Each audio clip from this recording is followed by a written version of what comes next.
नमस्कार दोस्तों, मैं हूं आपके साथ प्राची कुमारी।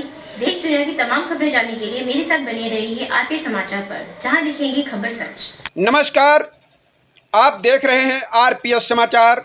मैं हूं आपके साथ रघुनाथ प्रसाद शास्त्री। नजर डालते हैं आज की कुछ खास खबरों पर। सबसे पहले हम शुरुआत करेंगे भारत की राजधानी नई दिल्ली से। दिल्ली में कोरोना ने बढ़ाई चिंता, 632 ताजा मामले सामने आए हैं। पॉजिटिविटी रेट घटकर 4.42% हो गई। आपको बता दें कि दिल्ली स्वास्थ्य विभाग की ओर से जारी ताज़ा आंकड़ों में 632 नए कोविड मामले सामने आए हैं और पॉजिटिविटी रेट 4.42% हो गई है। सोमवार को 501 मामले और मौत का एक भी केस सामने नहीं आया, जबकि सकारात्मकता दर 7.72% थी। राष्ट्रीय राजधानी में रविवार को 517 मामलों के साथ 4.21% सकारात्मकता दर दर्ज की गई। राजधानी दिल्ली में मंगलवार को कोरोना की तेजी बरकरार रही और ये चिंताजनक स्तर पर पहुंच गई। स्वास्थ्य विभाग दर मंगलवार को साझा किए गए आंकड़ों के अनुसार दिल्ली में पिछले 24 घंटों में ताज़ा कोविड मामलों में लगभग 26% की वृद्धि दर्ज की गई और 632 नए केस दर्ज किए गए, जबकि पॉजिटिविटी रेट 4.42% हो गई। हालांकि इसमें कहा गया है कि शहर में कोरोना वायरस के कारण कोई भी नई मौत नहीं हुई है। 11 से 18 अप्रैल के बीच संक्रमण दर में करीब 3 गुना की बढ़ोतरी देखी गई है। दिल्ली में कोरोना वायरस संक्रमण के मामले एक बार फिर नए संक्रमणों में वृद्धि देखने को मिल रही है। स्वास्थ्य विभाग की ओर से जारी रिपोर्ट में कहा गया है कि 11 से 18 अप्रैल के बीच संक्रमण दर में करीब 3 गुना की बढ़ोतरी दर्ज की गई है। इस रिपोर्ट के मुताबिक दिल्ली में 11 अप्रैल को संक्रमण दर 2.70% रही थी, जो 15 अप्रैल को बढ़कर 3.95% तक पहुंच गई। अगले दिन 16 अप्रैल को संक्रमण दर 5.33% हो गई और 18 अप्रैल को यह बढ़कर 7.72% तक पहुंच गई। ब्यूरो रिपोर्ट, नई दिल्ली। एक बड़ी खबर आ रही है चौंकाने वाली मुंबई से। पास्को कोर्ट ने पिता को 5 वर्षीय नाबालिग बेटी से यौन शोषण करने का दोषी माना। सुनवाई में कठोर सजा सुनाई गई। मुंबई के पास्को कोर्ट ने त्वचा से त्वचा के संपर्क के बाद से इनकार करते हुए एक आरोपी पिता को 5 साल की कठोर कारावास की सजा सुनाई है। दरअसल एक विशेष पास्को कोर्ट में आए एक मामले में आरोपी पिता पर अपनी 5 वर्षीय बेटी के निजी अंगों के कपड़ों को बार बार सूंघने का दोषी पाया है। वहीं कोर्ट ने आरोपी को उसके अंग छूने पर 5 साल की कठोर कारावास की सजा सुनाई है। इस मामले में सामने आए दलीलों को चौंकाने वाला बताते हुए अदालत ने कहा है कि पास्को अधिनियम की संबंधित धारा या परिभाषित नहीं करती है कि यौन उत्पीड़न की घटना में एक हमलावर को बच्चे के निजी अंगों को कैसे छूना है। यौन उत्पीड़न से संबंधित अपराध आरोपी के यौन इरादे के बारे में बात करता है। Bureau report, Mumbai. एक बड़ी खबर आ रही है उत्तर प्रदेश की राजधानी लखनऊ से। आईपीएस मंजीत सैनी की बढ़ सकती हैं मुश्किलें। श्रवण साहू हत्याकांड में सीबीआई ने माना लापरवाही का दोषी। वर्ष 2005 बैच की आईपीएस अधिकारी मंजीत सैनी 18 मई 2016 से 27 अप्रैल 2017 तक लखनऊ की आईपीएस एसएसपी थी। फिलहाल वह केंद्र में प्रतिनियुक्त पर डीआईजी मानवाधिकार हैं। अब श्रवण साहू हत्याकांड में सीबीआई की रिपोर्ट ने मंजीत सैनी की मुश्किलें बढ़ा दी है। उत्तर प्रदेश की राजधानी लखनऊ में श्रवण साहू की गोली मारकर हत्या के मामले में सीबीआई ने पूर्व एसएसपी मंजीत सैनी को लापरवाही का दोषी मानते हुए उनके खिलाफ कार्रवाई की सिफारिश की है। 1 फरवरी 2017 को हुई इस बहुचर्चित हत्याकांड की सीबीआई को सौंपी गई जांच, जिसने राज्य सरकार को अपनी रिपोर्ट भेज दी है। बताते चले कि वर्ष 2016 में लखनऊ के शहादतगंज में बियर की एक दुकान के बाहर आयुष साहू की हत्या कर दी गई थी। हत्याकांड में तत्कालीन क्राइम ब्रांच के कुछ सिपाहियों के नाम भी सामने आए थे। आयुष हत्याकांड के इकलौते गवाह खुद आयुष के पिता श्रवण साहू थे, जो अपने बेटे आयुष के हत्यारों के खिलाफ कोर्ट में लड़ रहे थे। कुछ समय बाद सरकार ने मामले की जांच सीबीआई को सौंप दी थी। अब बताया जा रहा है कि सीबीआई की ओर से सरकार को सौंपी गई रिपोर्ट में तत्कालीन एसएसपी मंजिल सैनी को लापरवाही का दोषी मानते हुए कार्रवाई की सिफारिश की गई है। Bureau report, Lucknow. एक बड़ी खबर आ रही है उत्तर प्रदेश के कानपुर से। खुशी दुबे का वीडियो वायरल। जेल में जुम्बा डांस की दे रही हैं ट्रेनिंग। आपको बता दें, बिकरू कांड के आरोपी रहे अमर दुबे की पत्नी खुशी दुबे इन दिनों जेल में जुम्बा डांस कर रही हैं। बता दें, बिकरू कांड वही है जिसके बाद कुख्यात अपराधी विकास दुबे का मुद्दा चर्चा में आया था। कानपुर के मशहूर बिकरू कांड के आरोपी रहे अमर दुबे की पत्नी खुशी दुबे इन दिनों जेल में बंद हैं। कानपुर जेल से आया उनका एक वीडियो काफी वायरल हो रहा है। जिला जेल में बंद खुशी दुबे महिला बंदियों के साथ जुम्बा डांस करती हुई दिखाई दे रही हैं।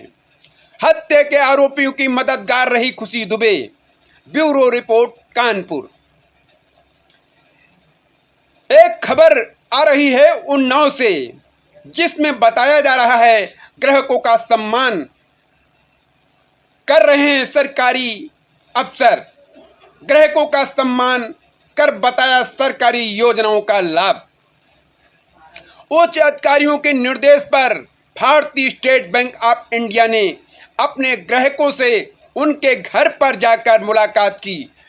बैंक के इस कार्यक्रम में चीफ मैनेजर समेत अन्य अधिकारी व कर्मचारी शामिल रहे। ग्राहकों से मुलाकात के दौरान एसबीआई के चीफ मैनेजर प्रशांत कुमार शर्मा ने सरकार की उन योजनाओं की जानकारी भी दी जिनके माध्यम से बैंकों से लोन आदि का लाभ लिया जा सकता है। बैंक ने यह कार्यक्रम ग्राहक सम्मान दिवस पर आयोजित किया। चीफ मैनेजर प्रशांत कुमार ने बताया कि ग्राहक सम्मान कार्यक्रम जिले की सभी एसबीआई शाखाओं से मनाया गया, जिसमें मुख्यालय स्तर पर मुख्य शाखा प्रबंधक ने ही डीएम रविंद्र कुमार से मुलाकात करते हुए आयोजन की शुरुआत की। इसके बाद मैनेजर ने कलेक्ट्रेट के तमाम कर्मियों, सेवानिवृत्त, कार्यरत, प्राचार्य और प्रधानाचार्यों से घर पर जाकर मुलाकात की। ग्राहक सम्मान दिवस के अवसर पर एसबीआई के अधिकारियों व कर्मचारियों ने जिले भर में अपने लगभग सभी ग्राहकों को गिफ्ट देकर सम्मानित किया। इस दौरान मुख्य शाखा प्रबंधक ने कहा कि ग्राहकों को पुरस्कृत करते हुए हमारा संस्थान व उसके कर्मी खुद को गौरवान्वित महसूस कर रहे हैं। आयोजन में क्षेत्रीय प्रबंधक Shashank Kumar, city branch manager रिश्ता शामिल रही। Bureau report, Unnao. एक बड़ी खबर आ रही है उत्तर प्रदेश के प्रतापगढ़ से। प्रतापगढ़ में स्वास्थ्य सेवा बीमार, डॉक्टरों की भारी कमी से इलाज में परेशानी। प्रतापगढ़ जिले की स्वास्थ्य सेवा पूरी तरह से बदहाल है।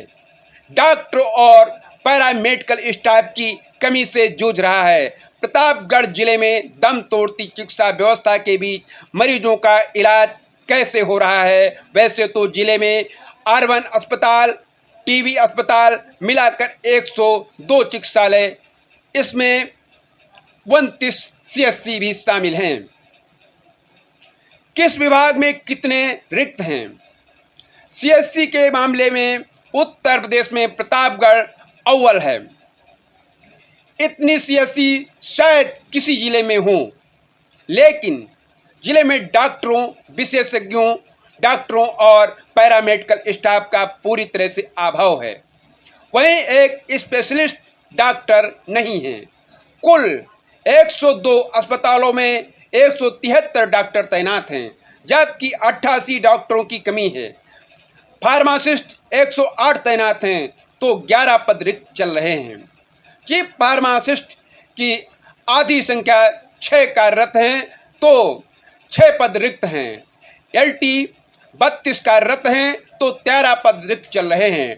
डेंटल डॉक्टर 14 कार्यरत हैं तो 13 पद रिक्त पड़े हुए हैं। स्टाफ नर्स महज 32 कार्यरत हैं तो वहीं 150 पद रिक्त चल रहे हैं, जबकि नेत्र परीक्षण के 10 तैनात हैं तो 7 पद रिक्त हैं। अपर शोध अधिकारी के पद महज 5 तैनाती हैं, जबकि 14 पद खाली पड़े हुए हैं। डॉक्टरों का बड़ा अभाव। जिला मलेरिया अफसर का 1 पद है जो रिक्त है। वहीं पर मलेरिया अधिकारी के 2 पद हैं, उस पर कोई तैनाती नहीं की गई है। एक्सरे डिपार्टमेंट में तकनीशियन और डार्क रूम सहायक के 18 पद हैं, जबकि महज 9 की तैनाती है। वरिष्ठ सहायक के 32 पद हैं, लेकिन 10 पदों पर ही कर्मचारी मौजूद हैं। तो वहीं कनिष्ठ सहायक के 16 पदों के सापेक्ष मात्र 6 की तैनाती की गई है। अपर सीमो 6 के सापेक्ष 4 हैं, तो वहीं डिप्टी सीमो तो 8 के बजाय महज 1 ही तैनात हैं। विशेषज्ञ डॉक्टर का पूरी तरह से अभाव है। ऐसे में बड़ा सवाल है कि जब डॉक्टरों और पैरामेडिकल स्टाफ का ही अभाव है तो सीएससी, पीएचसी और अन्य सरकारी अस्पतालों में कैसे होगा समुचित इलाज और कैसे 24 घंटे इमरजेंसी सेवाएं दे पाएगा। आखिर सरकार कब जागेगी और नागरिकों को बेहतर चिकित्सीय सुविधाएं कब मिलेगी। मरीजों की भारी भीड़ के चलते अक्सर तनाव में आ जाते हैं डॉक्टर और इन्हीं कारणों से भीड़ बढ़ जाती है। अरविंद श्रीवास्तव सीमो ने जानकारी देते हुए बताया कि प्रतापगढ़ में मुख्य चिकित्सा अधिकारी के अधीन लगभग 102 अस्पताल हैं, जिसमें 88 डॉक्टरों की कमी है, 150 स्टाफ नर्सों की कमी है, 11 फार्मासिस्ट की, 13 डेंटल और लैब टेक्नीशियन की कमी है और 18 एक्स्ट्रा टेक्नीशियन की कमी है। कुल मिलाकर इतना स्टाफ कम है कि जो अस्पताल बने हैं या जो पुराने अस्पताल चल रहे हैं उन्हें सुचारू रूप से चलाने बेहद कठिन लग रहा है। Bureau report, Pratapgarh. एक बड़ी खबर आ रही है उत्तर प्रदेश के प्रयागराज से। मुंबई की कंपनी ने लाखों रुपए हड़पे, पीड़ित कारोबारी ने प्रयागराज में लिखवाया मुकदमा। प्रयागराज शहर के अतरसुइया थाने में मुंबई की कंपनी सविता ऑयल टेक्नोलॉजी, उसके एजेंट अनिल मेहरा और दुर्गा ट्रांसपोर्ट के खिलाफ मुकदमा दर्ज हुआ है। एफआईआर अतरसुइया निवासी कारोबारी संदीप गुप्ता ने दर्ज कराई है। संदीप गोपी बाबा एंड कंपनी के नाम से कारोबार करते हैं। ऑयल के लिए पैसे खाते में दिए लेकिन कर लिया गबन। आरोप है कि पिछले महीने संदीप गुप्ता ने एलएलपी ऑयल की खरीद के लिए कंपनी के खाते में 6.5 लाख रुपए भेजा। फिर एजेंट अनिल मेहरा मोबाइल पर मिल्टी भेजते हुए बताया कि दुर्गा ट्रांसपोर्ट के लिए जरिए तेल भेज दिया गया है, जल्द ही पहुंच जाएगा। जब माल नहीं आया तो उन्होंने फिर संपर्क किया, जिस पर जल्द भेजने का आश्वासन दिया। इसके बाद फिर से दुर्गा ट्रांसपोर्ट से फोन आया और पैसा मांगा गया। उन्होंने कुल 11,72,000 रुपये अलग अलग किस्तों में भेजा, लेकिन तेल नहीं आया। इससे परेशान कारोबारी पुलिस को तहरीर दी, जिसके आधार पर पुलिस ने मुकदमा कायम कर लिया है। लाखों रुपए की ठगी कर भागे कंपनी के मालिक समेत 4 के खिलाफ प्रयागराज में मुकदमा दर्ज। साइबर क्राइम का एक और शख्स हो गया शिकार। साइबर क्राइम की घटनाएं दिन पर दिन बढ़ती ही जा रही हैं। ये पुलिस के लिए बड़ी चुनौती है क्योंकि यह अपराध इंटरनेट के जरिए किया जा रहा है। ताज़ा मामले में साइबर अपराधियों ने नैनी थाना क्षेत्र के दक्षिणी लोकपुर मोहल्ला निवासी रवि पाठक के खाते से 44,550 रुपये निकाल लिए। भुक्तभोगी ने साइबर सेल में तहरीर देकर शिकायत दर्ज कराई और तहरीर के मुताबिक रवि पाठक के पास SBI और महिंद्रा कोटक बैंक का क्रेडिट कार्ड है। दोनों कार्डों से साइबर अधिकारियों ने 7 बार में कुल 44,550 रुपये निकाल लिए। मोबाइल पर मैसेज आने पर उन्होंने बैंक को फोन कर कार्ड को ब्लॉक कराया, साथ ही शिकायत दर्ज कराई। Bureau report, Prayagraj. आज के लिए बस इतना ही। चैनल को लाइक और शेयर करना ना भूले, आइकन बेल दबाना बिल्कुल ना भूले, जिससे प्रत्येक जानकारी आपको सबसे पहले मिल सके, जैसे कि प्रत्येक दिन का राशिफल, प्रत्येक पर्व का आर्टिकल, नई और ताजी खबरें।